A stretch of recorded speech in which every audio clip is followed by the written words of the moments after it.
বনু কালব, ওদের পেশাই ছিল বকরি পালা। ওই যুগে সবচেয়ে বেশি বকরি ওরাই পালতো, ওদের পেশাই ছিল বকরি পালা। আল্লাহ রসুল বলছে ওই গোত্রে যত বকরি আছে আর এর গায়ে যত লোম আছে সমপরিমাণ লোককে আল্লাহ জাহান্নাম থেকে মুক্তি দেন। ছুটাছুটির রাত্র না, হইহুল্লার রাত্র না, মাজার সাজারের রাত্র না, কবরস্থানের রাত্র না, পাকানের সাকানের রাত্র না, লাইটিং সাইটিং এর রাত্র না, বিরানি শিরানির রাত্র না, এটাই রাত্র না।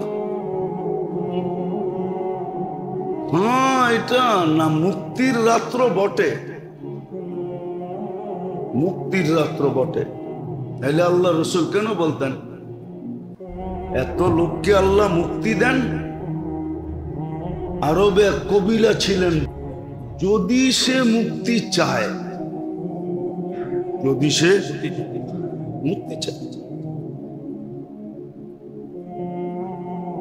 মুক্তি চায়, মুক্তি চায়, যদি সে মুক্তি চায় তাহলে আল্লাহ তাকে মুক্তি দিবে। এটা রহমতের রাত্রি আর মুক্তি পাওয়ার রাত্রি।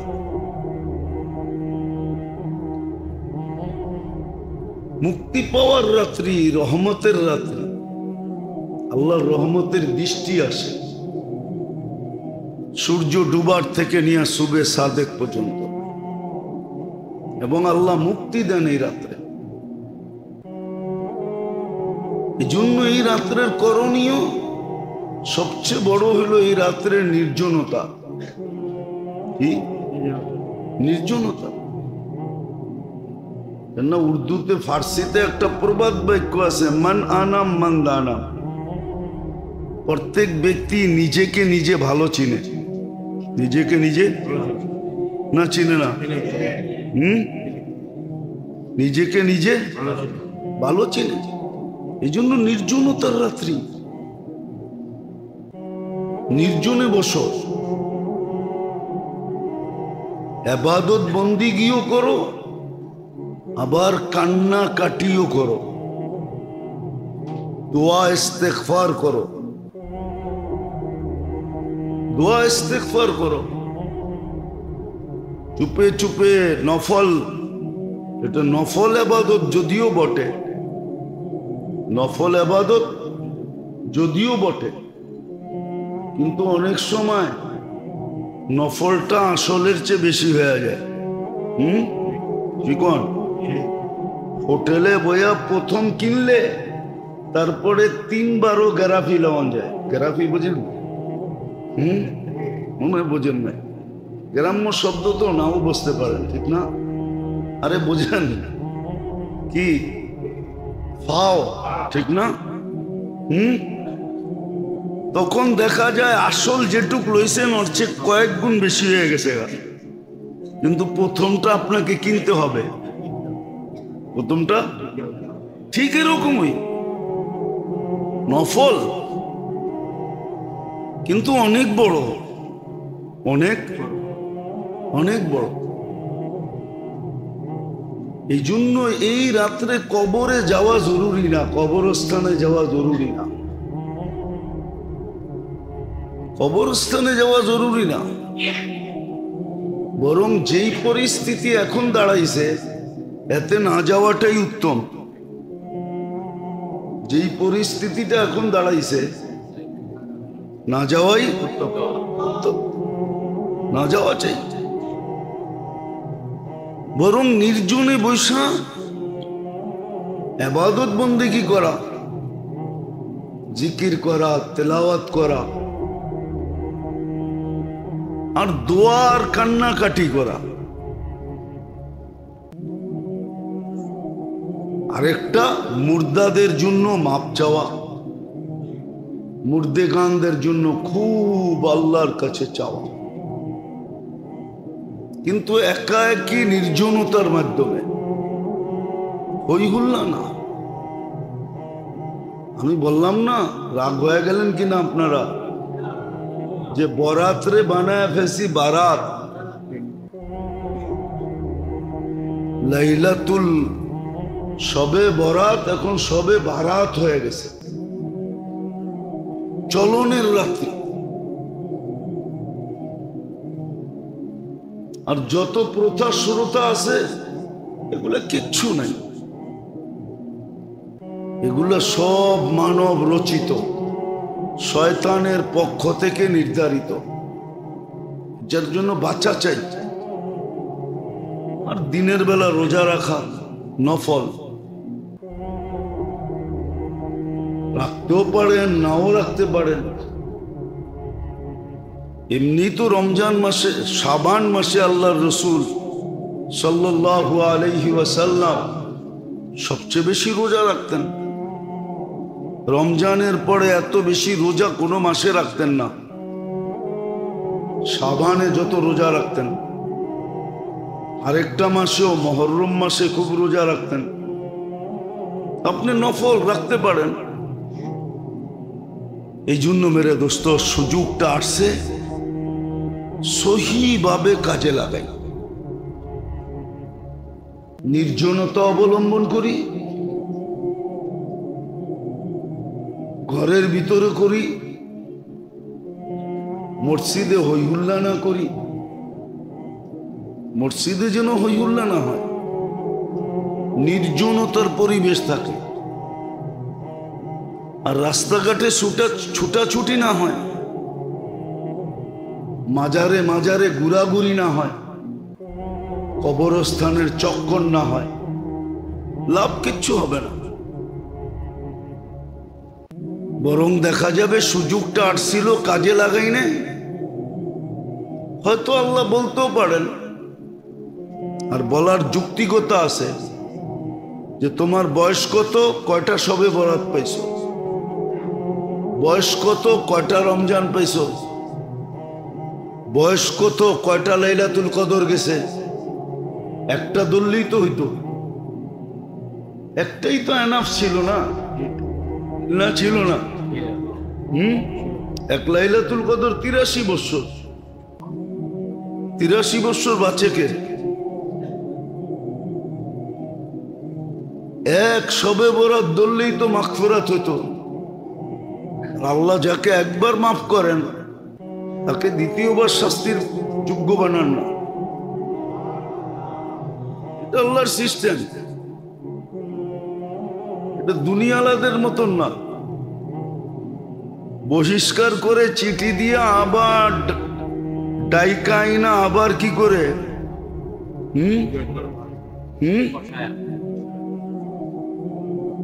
বহিষ্কার করে চিঠি দিয়া, ঠিক না? আবার চিঠি দিয়ে পদের অধিকারী বানায়। বহিষ্কার করলো চিঠি দিয়ে, আবার সদস্য বানাইলো চিঠি দিয়া, ঠিক না? মানুষের মতো না। আল্লাহ তো যাকে মাফ করেন চিরদিনের জন্য করেন, ওকে আর কখনো শাস্তির যোগ্যই বানান না। এটা আল্লাহর নীতি না, রীতি না। আল্লাহ তো মানুষের মতো না, ঠিক না? না মানুষের মতো? এগুলোই আল্লাহ আমাকে প্রমাণ দাঁড় করাইতে পারে, যে তুমি কত বছর ছিলা, কয়টা সবে বরাত ছিল, কয়টা লাইলাতুল কদর ছিল, দেখাও আমলনামায় আছে কিনা। একটা থাকলেই তো গুটি লাল। এই জন্য মেরে দোস্ত, খুব সতর্ক থাকা চাই। কেননা এই রাত্রে শয়তান বন্দী হবে না। রমজানে হবে মানি, কিন্তু এই রাত্রে শয়তান কি হবে না? বন্দী হবে না। বরং দেখা যাবে এই রাত্রে শয়তানের জোর সোর সারা বৎসরের চেয়ে কোটিগুণ তৎপরতা বেড়ে যাবে। কি? শয়তানের তৎপরতা বাড়বে। হ্যাঁ, আবার বিশেষ বাহিনী নিয়ে বাড়বে। ময়দানে নামবে তো বিশেষ বাহিনী নিয়ে নামবে। কিন্তু একটা, যদিও রহমতের রাত, যদিও মাগফিরাতের রাত, কিন্তু কিছু লোককে আল্লাহ এই রাত্র মাফ করবেন না যদি মনের থেকে তওবা না করলেন।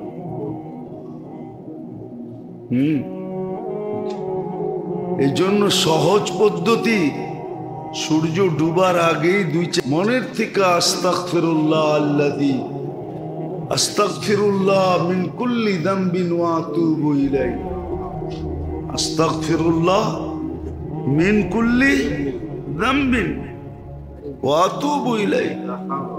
কি বলতে পারেন না? আস্তাগফিরুল্লাহ মিন কুল্লি যামবিন ওয়া আতুবু ইলাইহি। লা হাওলার দরকার নেই, এতটুকুই বলেন, সব গুনার থেকে মাপ চায় ফেলেন। তাহলে হইতে পারে ওই 5টাও এটার ভিতরে ঢুকা যাবে, 5টাও এটার ভিতরে ঢুকা যাবে। মাপ চান আল্লাহর কাছ থেকে। এই উম্মতকে বড় অস্ত্র দিছিলেন। অ্যাটম বোমার কি বড় অস্ত্র, পরমাণু বোমার কি বড় অস্ত্র, এর চেয়ে বড় অস্ত্র এই উম্মতকে আল্লাহ দিছিলেন তওবা ইস্তেগফার। এই জন্য তো আমরা পায়ে হাত দিয়ে বলি যে কমসে কম 2 বেলা তওবা করেন ঘুমানোর আগে। এই ভাইবা যে উঠলে সকাল, না উঠলে পরকাল। সকালে উঠে তওবা করেন এই ভাইবা যে সূর্য হয়তো ডুবতে নাও দেখতে পারি। মনের থেকে তওবা এই উম্মতের বড় হাতিয়ার। পরমাণু বোমার কি, অ্যাটম বোমার কি, এর চেয়ে বড় অস্ত্র। সারা জীবনের গুনাহ ধুইয়া শুয়া শেষ হয়ে যায়। কেননা শয়তানের চ্যালেঞ্জ ছিল সব গুমরা করে ছেড়ে দিব। আর আল্লাহর কি বলে এটাকে, আল্লাহর মত হইল, আল্লাহর কথা হলো, আল্লাহ আমাদেরকে বলতেছে যখনই মাপ চাবে মাফ করে দিব। দেখি তুই জিতোস না আমি জিতি। এই জন্য ইস্তেগফার। যা হোক রাত্রেও কথা হবে, কিন্তু এতটুক জানেন যে সূর্য ডুবার আগে বইলা ফেলেন বাংলায় আল্লাহ সব গুনার থেকে তওবা করলাম। এটা তো বলতে পারবেন ওই সমস্ত গুনার থেকেও তওবা করলাম যেই সমস্ত গুনার কারণে এই রাত্র রহমতের বৃষ্টি হবে, কিন্তু আমার গায়ে লাগবে না। তাহলে আপনি মনে করেন একটা বকরির গায়ে কয়টা লোম থাকে? আর একটা গোত্র যাদের পেশাই ছিল বকরি পালা, আর আরবের ভিতরে এদের চেয়ে ওই সময় বকরি কারো বেশি ছিল না। পুরা সমগ্র বকরির গায়ে যত লোম, অত মানুষকে আল্লাহ মাফ করবেন। তাইলে আপনি সমস্ত গুনার থেকে তওবা করেন, করবেন তো? হ্যাঁ, এই রাত্রটাকে মুক্তির রাত্র হিসাবে কাটান, চলনের রাত্র হিসাবে কাটায়েন না। না নিজে কাটান, না সন্তানদেরকে উদ্বুদ্ধ করেন। কিচ্ছু করতে পারেন না, তাইলে একটা পদ্ধতি আছে, এশার নামাজ বাজামাত পড়া নাম টাইকা ঘুমায়া যাবেন। ফজরের নমাজটা আইসা বাজামাত পড়েন, তাইলেও আপনি বঞ্চিত হবেন না। তাইলেও আপনি বৃষ্টি যখন মুষলধারে হয়, তোর যে রোডে থাকে ও তো ভিজেই, ঠিক না? আর যে রাস্তা দিয়ে হাঁটে ওর পায়ে হইলো পানি লাগে। বিধায় আপনি এশার নামাজ বাজামাত পড়েন, ফজর নামাজ বাজামাত পড়েন, তারপরেও এটাকে ইয়ের রাত্র বানায়েন না, কি চলনের রাত্র বানায়েন না, চলনের রাত্র বানায়েন না। আল্লাহ আমাদেরকে আমল করার তৌফিক দান করেন। ওমা আলাইনা ইল্লাল বালাগ। সালাতান ওয়া সালামান কাসীরান কাসীরা। أما بعد فأعوذ بالله من الشيطان الرجيم. بسم الله الرحمن الرحيم. وأما بنعمة ربك فحدث. وقال جل جلاله يا عبادي الذين أسرفوا على أنفسهم لا تقنطوا من رحمة الله. وقال رسول الله صلى الله عليه وسلم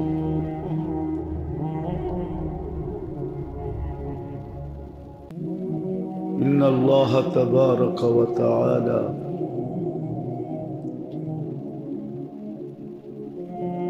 ينظر رحمة نظر الشفقة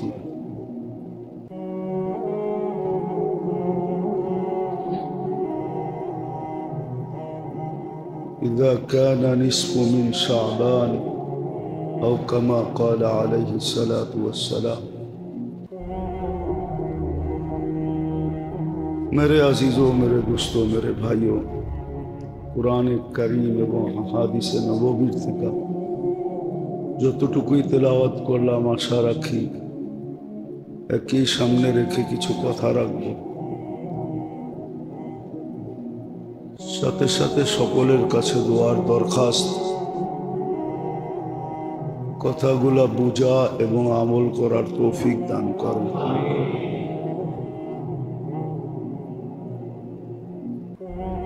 প্রত্যেকটা মুহূর্ত পাওয়া এটা আল্লাহর পক্ষ থেকে বিরাট বড় নেয়ামত। যদি সে এটাকে মূল্যায়ন করল বা কাজে লাগাইল, এই জন্যই কবি বলেন আর কি, হামা সব সবে কদর আগার কদর দান। প্রত্যেকটা রাত্রকেই সবে কদর বানানো যায় যদি মূল্য জানে এবং মূল্যায়ন করে, তাহলে প্রত্যেক রাত্রেই সবে কদর বানানো যায়। এই জন্যই কথা শুরু ছিল যে প্রত্যেকটা মুহূর্তই নেয়ামত। প্রত্যেকটা মুহূর্ত পাওয়া, যেটা পাইলাম এটা নেয়ামত। হয়তো আজকে বুঝে আসবে না,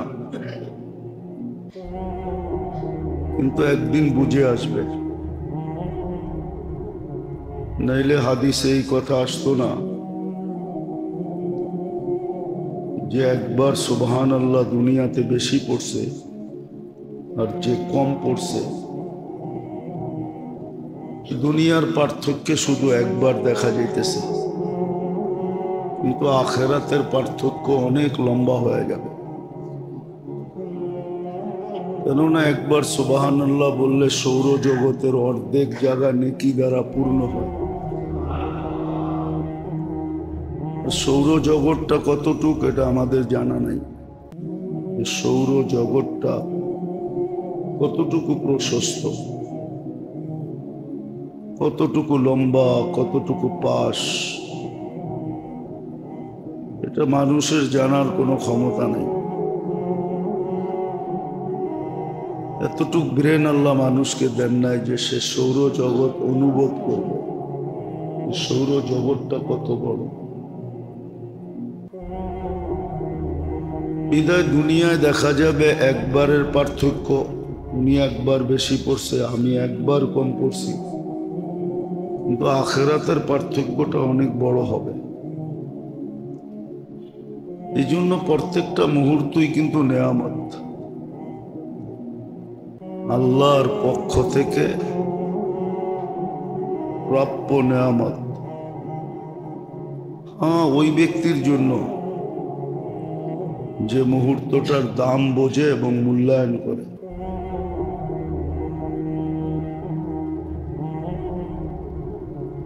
কিন্তু কিছু কিছু মুহূর্ত এরকম আছে যেটা বহুত বড় নেয়ামত। সবগুলা মুহূর্তই নেয়ামত, কিন্তু কোনো কোনো মুহূর্ত এরকম আছে যেটা বিশাল আকৃতির নেয়ামত। ওই নেয়ামতের ভিতর থেকে এটাও একটা নেয়ামত যে পাইলো আর কি। এখনো পাবো কিনা জানি না, কেননা সূর্য ডুবলে শুরু হবে। আর এটাই সত্য, 1 মিনিটের নাই ভরসা। সালাতান ওয়া সালামান কাসীরান কাসীরা। أما بعد فأعوذ بالله من الشيطان الرجيم. بسم الله الرحمن الرحيم. وأما بنعمة ربك فحدث. وقال جل جلاله: يا عبادي الذين أسرفوا على أنفسهم لا تقنطوا من رحمة الله. وقال رسول الله صلى الله عليه وسلم: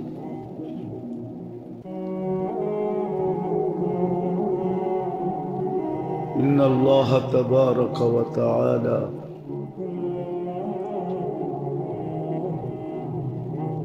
ينظر رحمة نظر الشفقة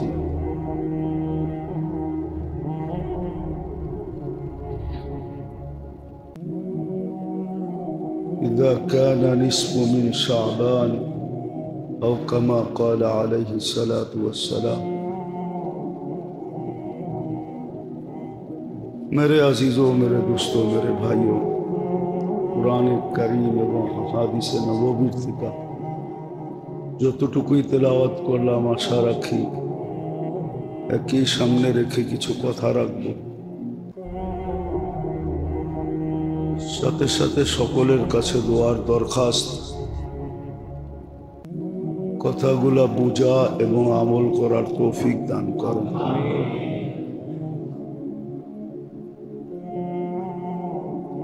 প্রত্যেকটা মুহূর্ত পাওয়া এটা আল্লাহর পক্ষ থেকে বিরাট বড় নেয়ামত, যদি সে এটাকে মূল্যায়ন করলো বা কাজে লাগাইলো।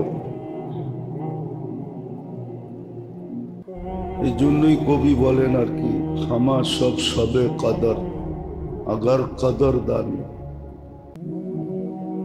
প্রত্যেকটা রাত্রকেই সবে কদর বানানো যায় যদি মূল্য জানে এবং মূল্যায়ন করে, তাহলে প্রত্যেক রাত্রেই সবে কদর বানানো যায়। এই জন্যই কথা শুরু ছিল যে প্রত্যেকটা মুহূর্তই নেয়ামত, প্রত্যেকটা মুহূর্ত পাওয়া, যেটা পাইলাম এটা নেয়ামত। হয়তো আজকে বুঝে আসবে না, কিন্তু একদিন বুঝে আসবে। নাইলে হাদিসে এই কথা আসতো না যে একবার সুবহানাল্লাহ দুনিয়াতে বেশি পড়ছে আর যে কম পড়ছে, দুনিয়ার পার্থক্যে শুধু একবার দেখা যাইতেছে, কিন্তু আখিরাতের পার্থক্য অনেক লম্বা হয়ে যাবে। কেননা একবার সুবহানাল্লাহ বললে সৌরজগতের অর্ধেক জায়গা নেকি দ্বারা পূর্ণ হয়। সৌরজগৎটা কতটুকু এটা আমাদের জানা নেই। সৌরজগৎটা কতটুকু প্রশস্ত, কতটুকু লম্বা, কতটুকু পাশ, এটা মানুষের জানার কোনো ক্ষমতা নেই। এতটুক ব্রেন আল্লাহ মানুষকে দেন নাই যে সে সৌরজগৎ অনুভব করবে, সৌরজগৎটা কত বড়। বিদায় দুনিয়ায় দেখা যাবে একবারের পার্থক্য উনি একবার বেশি পড়ছে, আমি একবার কম পড়ছি, কিন্তু আখিরাতের পার্থক্যটা অনেক বড় হবে। এই জন্য প্রত্যেকটা মুহূর্তই কিন্তু নেয়ামত, আল্লাহর পক্ষ থেকে প্রাপ্য নেয়ামত। হ্যাঁ, ওই ব্যক্তির জন্য যে মুহূর্তটার দাম বোঝে এবং মূল্যায়ন করে।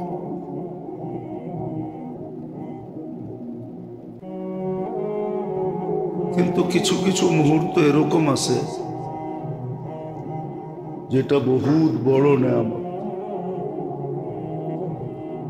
সবগুলা মুহূর্তই নেয়ামত, কিন্তু কোনো কোনো মুহূর্ত এরকম আছে যেটা বিশাল আকৃতির নেয়ামত। ওই নেয়ামতের ভিতর থেকে এটাও একটা নেয়ামত যে পাইলো আর কি। এখনো পাবো কিনা জানি না, কেননা সূর্য ডুবলে শুরু হবে, আর এটাই সত্য, 1 মিনিটের নাই ভরসা। কে ওই মুহূর্তটা পাবে এটা কারো জানা নাই। হ্যাঁ, যে পাবে তার জন্য বিশাল বড় নেয়ামত।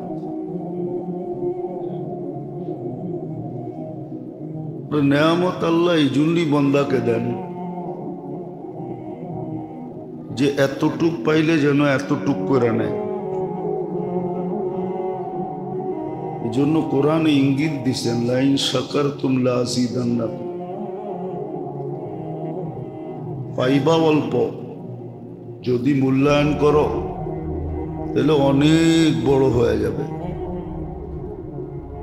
এত বড় হবে যে মানুষের ধারণা অতীত বড় হবে,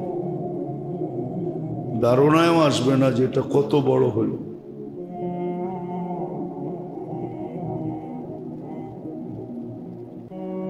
নেয়ামত পাওয়ার পরে যদি কদর হয়, মূল্যায়ন হয়, ওটা ছোট থাকে না, অনেক বড় হয়ে যায়। আর যদি মূল্যায়ন না হয় তাহলে কিন্তু আফসোসের পাত্র হয়ে যাবে। এই জন্য হাদিসে ইঙ্গিত আছে, লা ইয়াতাহাসসার আহলুল জান্নাহ ইল্লা আলা সাআতিন মাররাত বিগাইরি যিকরিল্লাহ। জান্নাতে আফসোস থাকবে না, কিন্তু হ্যাঁ অনুশোচনা থাকবে, অনুভূতি থাকবে, অনুভব করবে যে সময়টা মূল্যায়ন করা ব্যতীত কেটে গেছে। এটা নিয়ে অনুতপ্ত না হোক, কিন্তু অনুভব হবে যে হায়, করলে তো আরো বেশি পেতাম, করলে আরো বেশি পেতাম, এই অনুভবটা হবে, অনুশোচনা হবে না। এই জন্য যেটা বুঝাইতেছিলাম, মুহূর্তগুলা কিন্তু নেয়ামতে ভরা। যদি আমি মূল্যায়ন করলাম, কদর করলাম, প্রত্যেকটা মুহূর্তই নেয়ামত। কিন্তু মাঝে মাঝে আল্লাহ বান্দার ঝাই ঝামেলা, কাজ কাম, দুনিয়ার ব্যস্ততার দিকে চায়া, এটাও আল্লাহর মেহেরবানি। না দিলে করার কিচ্ছু ছিল না, এটা আল্লাহর মেহেরবানি যে আল্লাহ বান্দাকে সুযোগ দেন, মাঝে মাঝে বড় বড় নেয়ামত নিয়ে আসেন। সারা জিন্দেগি দৌড়ে যেখানে না পৌঁছতে পারবে, অল্প সময়ের মূল্যায়নে ওইখানে পৌঁছবে, তো ওর চেয়ে আগে পৌঁছা যাবে। যেমন 80 বৎসরে যেখানে না পৌঁছতে পারবে, 83 বৎসর লাইলাতুল কদর এক রাত্রে এর চেয়ে আগে চলে যাবে।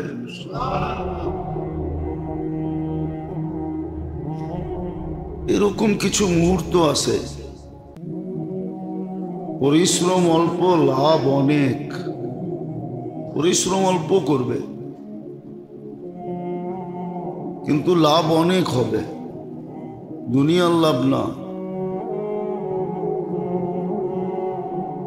দুনিয়ায় লাভ হইলে আর কি হবে? কাগজের লাভ হবে, কাগজ বাড়বে। টাকা তো সব কাগজ দিয়েই বানায়। দুনিয়া যেটা বাড়বে এটা একদিন ছেড়া চলে যেতে হবে, অন্যের হাতে তুলে দিতে হবে। এটাই সত্য। উত্তরসূরিদের হাতে অটোমেটিক চলে যাবে, নিজের হাত শূন্য শূন্যই থাকবে। এটাই তো কবি বুঝাইতে চেয়েছিলেন। দুনিয়া মে লাখো করোড়ো মালি থে, সব অভিভাবকই একজন মালি। বাগান পরিচর্যা যে করে তাকে মালি বলে, ও সংসার যে পরিচালনা করে তাকে কেন মালি বলবে না? সেও মালি। तो दुनिया में हजारों करोड़ों माली थे, सिकंदर जब गया तो दोनों हाथ खाली थे। সবাই খালি হাত যাবে। তো দুনিয়ার লাভ হইলে কতটুকুই হবে, আর হইলেই বা কতক্ষণ থাকে? বেশিক্ষণ হাতে থাকে না। কিন্তু যদি নেয়ামতের মূল্যায়ন করে তো লাভ অনেক হয়,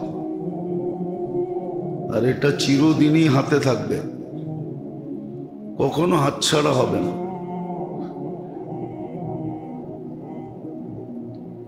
তো বিশাল বিশাল নেয়ামতের ভিতরে মুহূর্তগুলো এমনি নেয়ামত।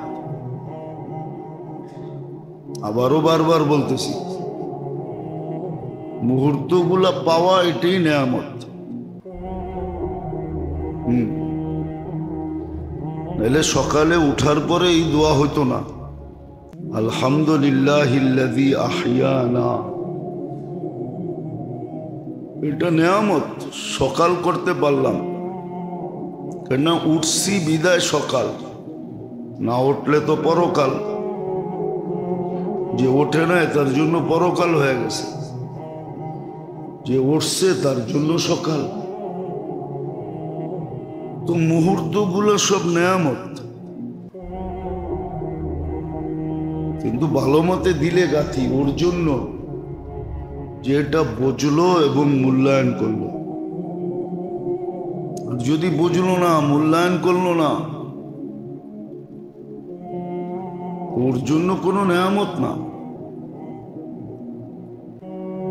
ও চিনাও চিনল না, তো ওর জন্য নেয়ামত হবে না। নেয়ামত তো মুহূর্তগুলো ওর জন্য হবে যে চিনল এবং মূল্যায়ন করলো। শ্বাস ছাইরা শ্বাস নিতে পারা, এটা যে কত বড় নেয়ামত, এটা কখনো অনুভব হয় না যে শ্বাস ছাইরা নিতে পারছি, বা নিতে পাইরা আবার ছাড়তে পারছি। যদি আটকায় দিতেন কি করতেন? মাঝে মাঝে তো হয়, খাদ্য খুদ্য খাওয়া লওয়া মাঝে মাঝে গলায় আটকায় যায়, পানি পর্যন্ত নাকে মুখে ওঠে, ছটফট করতে থাকে। এরকম কত কাহিনী তো আছে, খাওয়া আটকাই মরে গেছে। তো মুহূর্তগুলো নেয়ামত, কিন্তু যদি বুঝি, যদি মূল্যায়ন করতে পারি। কিন্তু আল্লাহর এহসান যে মাঝে মাঝে এরকম মুহূর্ত নিয়ে আসেন, এরকম মুহূর্ত নিয়ে আসেন, যেই মুহূর্তগুলো বহুত বড় বড় নেয়ামত। যদি সঠিকভাবে মূল্যায়ন হয়, ভুল ভাবে না। কেননা শয়তানও তো শয়তানই, ঠিক না? শয়তানি জানে দেখেই তো শয়তান। শয়তানি যদি না জানতো তাহলে তো শয়তান হতো না। তো সেও এরকম রূপ দিবে। এজন্য কিতাবে বলে যে নেকের রূপ দিয়া 70,000-এর উপরে ধোঁকা আছে, যেটা দেখতে দেখা যাবে পুরা নেক, আসলে নেক না। সাজলে গাজলে মেকআপ শেকআপ করলে মাঝে মাঝে তৃতীয় লিঙ্গ প্রথম লিঙ্গকে হার মানায় না? হার মানায় না? মানায়। তৃতীয় লিঙ্গ মাঝে মাঝে প্রথম লিঙ্গকে হার মানায় দেয়। ওটা সাজগোজের মাধ্যমে, মেকআপ শেকআপের মাধ্যমে, ঠিক না? আসলে তো সে তৃতীয় লিঙ্গই না, প্রথম লিঙ্গ না দ্বিতীয় লিঙ্গ, কোন লিঙ্গই তার তৃতীয় লিঙ্গ, ঠিক না? শয়তানও মাঝে মাঝে সাজায় গোজায় এরকম দেয় যে ন্যাক মনে করেই করতে থাকে। হাজারো প্রচলন আমাদের ভিতরে এরকম আছে যেটা ন্যাকের সুরতে, কিন্তু আসলে একটাও ন্যাক না। জখরফা ওয়া গুরুরা, সাজগোজ করার ধোঁকা। যেমন শবে বরাতে চিরাচরিত যা চলে আমাদের দেশে চলে আসতেছে, এটি সব ন্যাকের সুরতে। ন্যাকের সুরতে চিরাচরিত চলে আসতেছে ধোঁকা। এটা একটা প্রথা, ইবাদত না। যেটা করণীয় দরকার ছিল ওটা তো করে না, যেটা করার দরকার ছিল ওটা করে না, ওটার থেকে বহু দূরে। যুবকরাও দূরে, পুরুষও দূরে, নারীরাও দূরে, সবাই দূরে। শবে বরাত বলতেই আমাদের দেশে বোঝা যায় হট্টগোল। মসজিদে মসজিদে হট্টগোল হবে, রাস্তাঘাটে হবে, মাজারে সাজারে হবে, কবরস্থানে হবে, সারা রাত্র ছুটাছুটি হবে। এটাই শবে বরাত। আসলে শবে বরাত এটার নাম না। একটা হলো বরাত, একটা হলো বারাত। বারাত বোঝেন? বারাত বোঝেন না? বিয়ের বারাত যায় না, চলন। একটা হলো শবে বরাত, বারিয়ু, মুক্তির রাত্র। আর একটা হলো চলনের রাত্র। লিখতে একরকমই। চলনে যেরকম হইহুল্লা হয়, ছুটাছুটি হয়, বীরবারটা হয়, তো শবে বরাত্রে শবে বারাত বানায় নিছে। একটু ডিস্টেন্স, উচ্চারণের ডিস্টেন্স আর কি, নাইলে লিখতে একরকমই লেখে। লিখতে একরকমই, আরবিতে উর্দুতে আরবিতে একরকমই লেখে, কিন্তু উচ্চারণে ডিফারেন্স। একটা হলো বরাত, আরটা হলো বারাত। একটা হলো মুক্তি, একটা হলো চলন। মানে আকারের পার্থক্য আর কি, আকারের পার্থক্য। কল লিখতে ক লাগে আর ল লাগে, আকার লাগায় দিলে কলা হয়ে যায়। কোথায় কল কোথায় কলা, এরকমই ডিস্টেন্স আর কি। আসলে নেয়ামত আল্লাহ দিছিলেন, এটা বন্দার উপরে এহসান করা। কেননা সত্য এটাই, বন্দাকে আল্লাহ শাস্তি দিতে চান না। কে চায় নিজের সন্তানকে কষ্ট দিতে? বাপের ভিতরে জান থাকা পর্যন্ত কোনো বাপ চায় না আমার সন্তান কষ্ট করুক। কি চায় না? কি বইলেও বেড়ায় আমার রথ যতদিন আছে আমি চালায়া যাব, জান যতদিন আছে। তো আল্লাহ তো মা বাবার চেয়েও 70 গুণ, সমস্ত মা বাবার মমতা এক জায়গায় করলে যতটুক হবে এর চেয়েও 70 গুণ বান্দাকে বেশি ভালোবাসে। আল্লাহ বান্দাকে শাস্তি দিতে চান না। কোরআনও এটাই বলে, মা ইয়াফআলুল্লাহু বিআযাবিকুম, আমি তোমাদেরকে শাস্তি দিয়ে করব কি? আর সত্য এটাই, শাস্তিতে তো আল্লাহর কোনো লাভ নাই। আল্লাহ লাভের ঊর্ধ্বে, লসেরও ঊর্ধ্বে, লাভেরও ঊর্ধ্বে। এই জন্য দোয়ার ভিতরে আছে, ইয়া মান লা তাদুররুহু যুনুব ওয়া লা তানফা। বান্দার গুনাহ যার কোনো ক্ষতি সাধিত করে না, আর বান্দা গুনাহ করলে যার কোনো লাভও হয় না। আপনি বলবেন জান্নাতের জায়গা কম, এই জন্য সংখ্যাও কম করছে না? আল্লাহর কাছে জায়গার অভাব নেই। আপনি এতটুক ম্যাথমেটিক্স জানেন না, এটা আমার বিশ্বাস। আবার রাগ হয়ে যায় না, শিক্ষিত হইতে পারে, এতটুক ম্যাথমেটিক্স জানবেন না। এটা পাক করতে গেলে আপনার আমার ক্যালকুলেটরে ধরবে না। একটা দুইটা যদি দেখানো হয়, সূর্যটা দুনিয়ার থেকে 13 লক্ষ গুণ বড়। সূর্যের পাশে যেটা আছে অ্যান্ড্রোমেডা, এটা সূর্যের চেয়ে 50 লক্ষ গুণ বড়। এটার পাশে যেটা আছে ব্যাটেলজেস, এটা সূর্যের চেয়েও 100 কোটি গুণ বড়।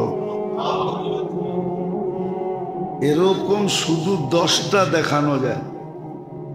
আর সৌরজগতে আছে অগণিত নক্ষত্র। কত? গ্রহ না নক্ষত্র। গ্রহ ছোট, আমাদের দুনিয়াটা গ্রহ, সূর্যটা নক্ষত্র। এরকম অগণিত আছে। আপনার গ্রাম রে আপনি মাইপা শেষ করতে পারবেন না। যেই গ্রামে আপনার দুনিয়াটা আছে, কয়েকটা বাড়ি মিলা একটা গ্রাম হয়। এটা জানেন তো? আমাদের দুনিয়াটা যে গ্রামে আছে, গ্রামে ওটাকে ছায়াপথ বলে। যেই গ্রাম জাগার ভিতরে আমাদের দুনিয়াটা আছে, ওই গ্রামটারে ছায়াপথ বলে। ছায়াপথ। ওই গ্রামটা এতটুকু ছোট, একটা যান্ত্রিক জিনিস বানাবে সেকেন্ডে 3 লক্ষ কিলোমিটার যাবে। তাহলে মিনিটে কতটুক যাবে? সেকেন্ডে 3 লক্ষ। 3 সাইডে কত হয়?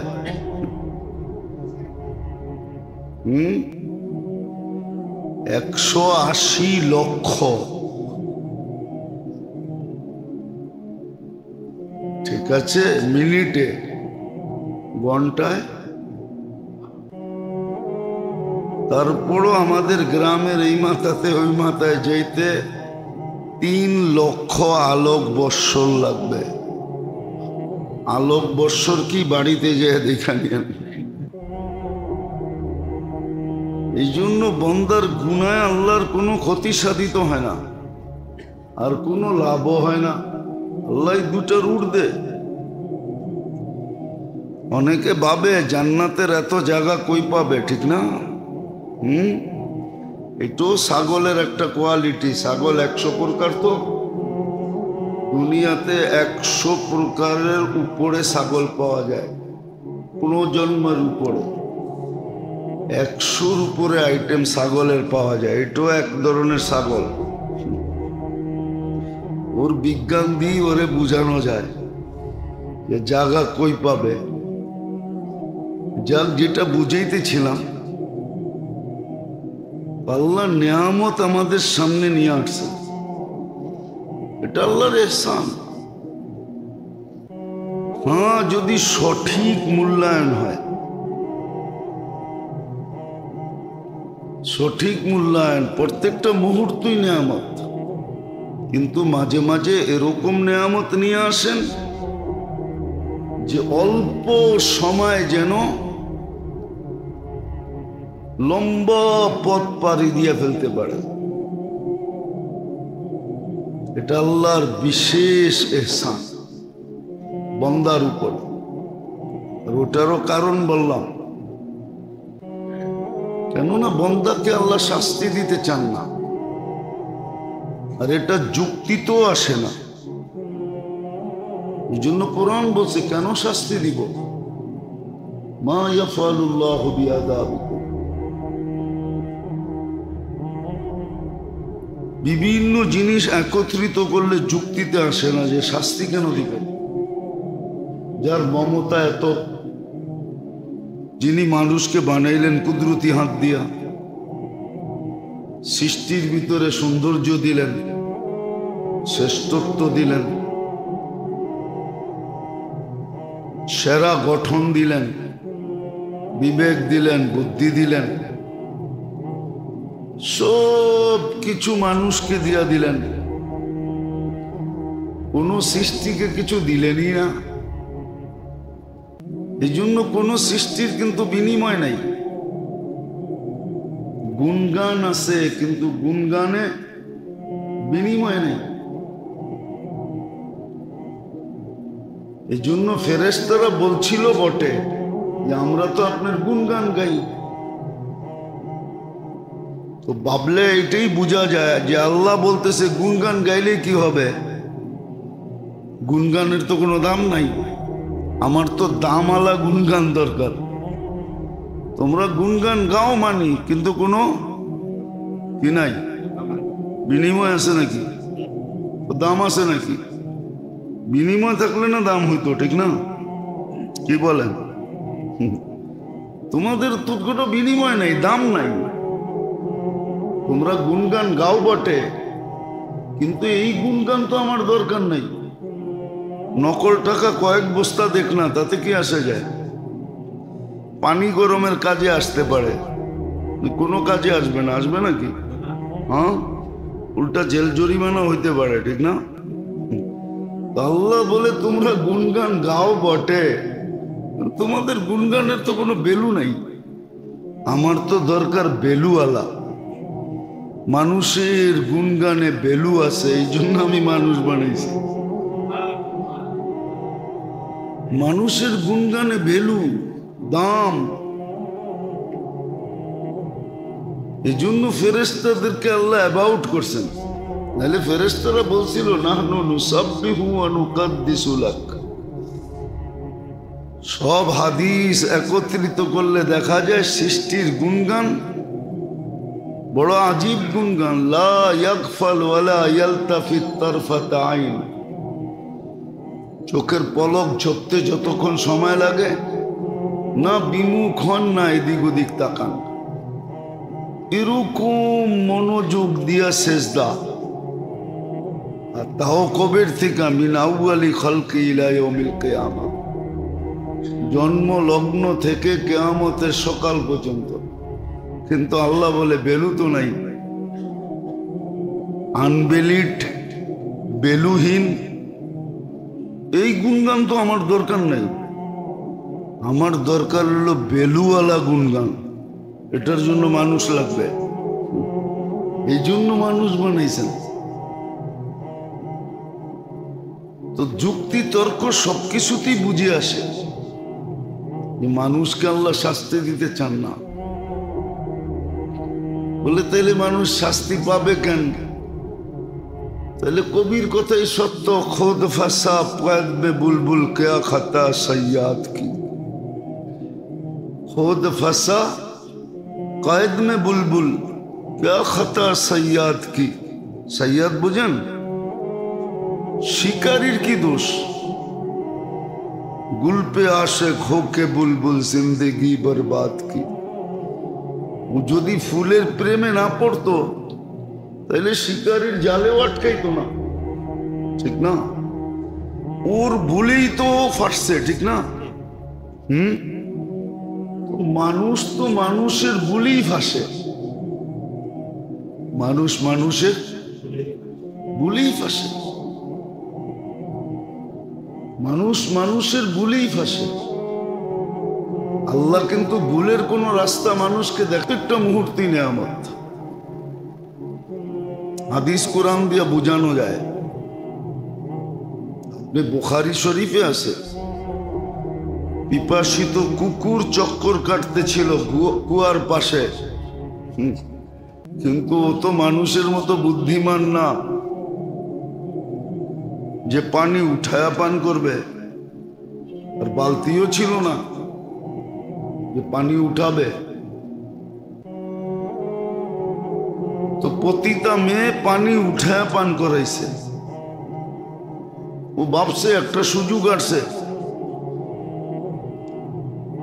শত হইলেও তো আল্লাহর সৃষ্টি, হোক না কুকুর। তো নিজের জুতা খুইলা ওড়না দিয়া বাইন্দা পানি উঠায়া কয়েক ফোঁটা মুখে ঢেলা দিছে। আল্লাহ তার পিছনে সব গুনাহ মাফ করে দিছেন, জান্নাত দিয়া দিছেন।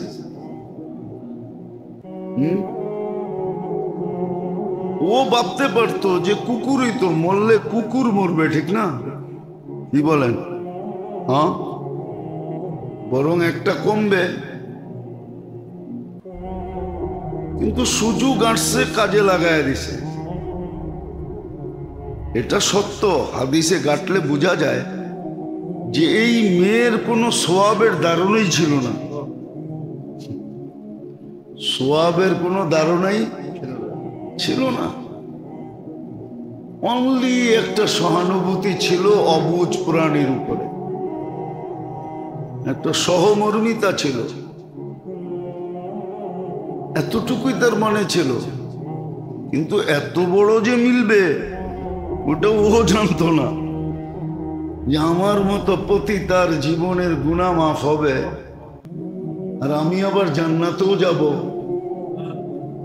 এটা ওর ধারণা ছিল না। তো যেটা বুঝাইতেছিলাম, মুহূর্ত গুলা কিন্তু নেয়ামত। যদি আমি বুঝি, যদি আমি মূল্যায়ন করি, যদি আমি বুঝি, যদি আমি মূল্যায়ন করি।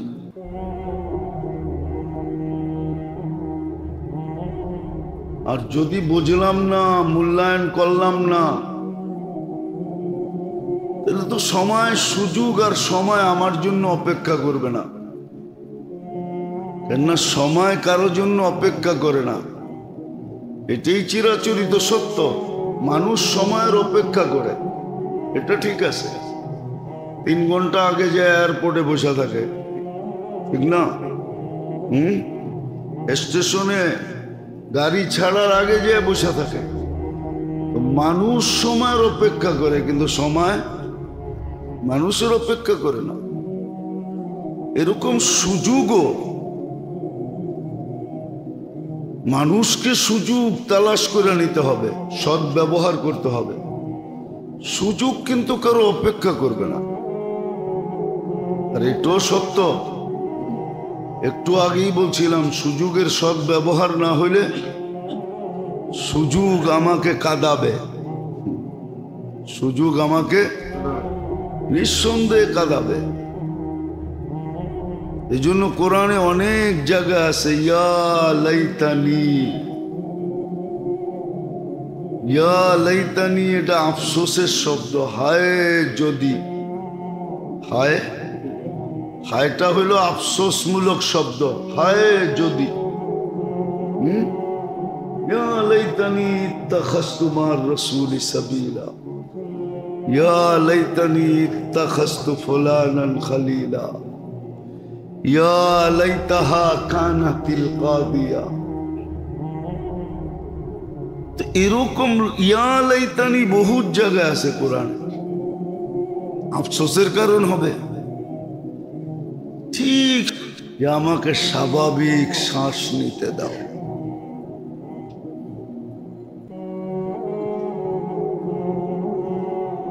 স্বাভাবিক শ্বাস নিতে দাও।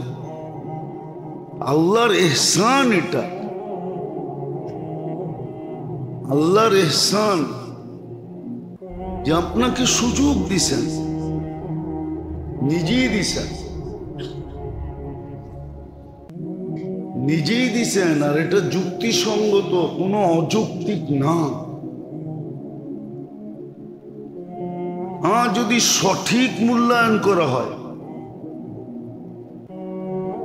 এই রাত্রে আল্লাহ সৃষ্টির উপরে রহমতের দৃষ্টি, রহমত ডেলি দেন, এটাই বুঝাইতেছিলাম। সদা সর্বদাই রহমত বর্ষণ করেন। এই জন্যই আল্লাহ বলছে, আমার রহমত যদি প্রবল না হতো তাহলে আমি তোমার পিছনে কোটি টাকা ডেলি ব্যয় করি, আর তুমি চলবে আমার বিরুদ্ধে, মানবে না আমার কথা। বলেন, কারো পিছে যদি কেউ কিছু খরচ করে, ওর বিরোধিতাও মানতে পারে না, ঠিক না? মানে আচ্ছা, ম্যানেজার, কোন কোম্পানির ম্যানেজার, সেই তো কোম্পানির লোকের বেতন সেতন দেয়, ঠিক না? কিন্তু ওর জ্যাবের থেকে দেয়, কার থেকে দেয়? হ্যাঁ, কিন্তু ওর বিরোধিতা করলে তো ও চেতে। ও তো একজন কর্মচারী, ঠিক না? চেতে না, চেতে না। মালিকের কান বড়ে না, বড়ে না।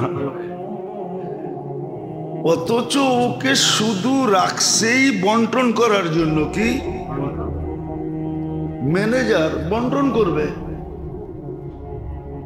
ও যেরকম কর্মচারী, সাধারণ একটা কর্মচারীও তো ওই ফ্যাক্টরির কর্মচারী, ঠিক না? কর্মচারী হিসাবে তো দুইজনই এক। হ্যাঁ, কি বলেন? পদ ভিন্ন। ও ম্যানেজার, ও শ্রমিক, কিন্তু কর্মচারী তো দুইজনই, ঠিক না? হ্যাঁ, কি বলেন? কিন্তু যুক্তি মানে কে? যদি মানতো তাহলে প্রজাতন্ত্রের সমস্ত কর্মচারী প্রজাতন্ত্র আলাদেরকে স্যার বলতে হইতো। একজনও তো স্যার বলে না। অথচ স্যার না বললে উল্টা অফিস থেকে বাড়ি করে দেয়, বেরোন। আপনি ভাই বললেন কেন, স্যার বললেন না কেন? বোঝা গেল স্যারটা বড়, ভাইটা ছোট। রক্তের বাঁধনটা ছোট,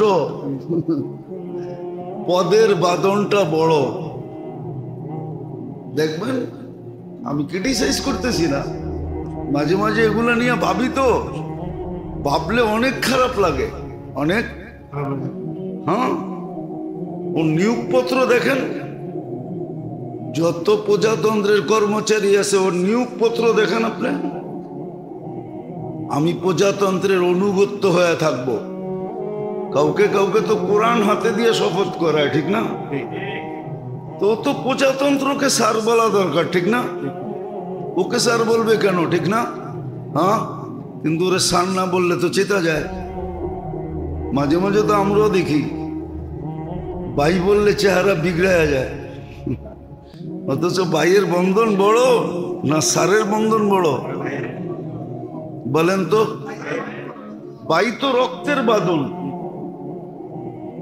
স্যার তো হইল প্রজাতন্ত্রের বাঁধন। তোমাকে স্যার বলবেই কেন প্রজাতন্ত্র? কথা অন্যদিকে চলে যাবে। আমাদের দেশের আজীব সিস্টেম। আমরা দুনিয়া ঘুরে দেখি, তো দুনিয়া ঘুরে দেখি, তো দেখলে মাঝে মাঝে বড় আফসোস লাগে। আমাদের দেশে যে অফিসে অফিসার ও বাইরেও অফিসার, কিন্তু অফিসের বাহিরে কিন্তু সে অফিসার না। এটা দুনিয়ার কোনো রুলসে নাই, চলে না আমার লোকে। ও অফিসে যতক্ষণ ততক্ষণ কি পোশাকে, যতক্ষণ ততক্ষণ অফিসার। পোশাক খোলা দেশে অফিসার না, সাধারণ পাবলিক। কিন্তু আমাদের দেশে এটা মানে না, মানাই নাই প্রথম থেকে। না মানাইতে না মানাইতে এমন হয়েছে, এটা তো আপনাদের সামনে প্রস্ফুটিত, ঠিক না? অতীতটা সবার সামনে প্রস্ফুটিত। যাক, এটা আমার আলোচ্য বিষয় না, কেউ রাগ হয়েন না। এটা অ্যানালাইসিসের বিষয়। অ্যানালাইসিস করলে আপনি আমার কথা একমত হবেন। অ্যানালাইসিস করলে আপনি বিবেক বুদ্ধি সব যদি ঠিক থাকে, তাহলে আপনি অ্যানালাইসিস করতে পারবেন যে আসলে কথাটা ঠিক। কথাটা হ্যাঁ। আপনি কি ঘরে যাইও বোর কাছে অফিসার নাকি? না, নাহলে বাংলা প্রবাদ বাক্য কেন আসতো? কয় পীর চিনে না গায়, পীর চিনে না মায়, পীর চিনে না ঘরের জননায়। জননা বোঝেন কি? বউ। গ্রামে পীর হওয়া, পীরগিরি দেখানো ঠিক না, কেননা গ্রামের মানুষ ওরে ল্যাংটা দেখছে। হ্যাঁ, ঠিক না? ও যদি গ্রামে পীরের ভাবলো, এটা বেউকুফি।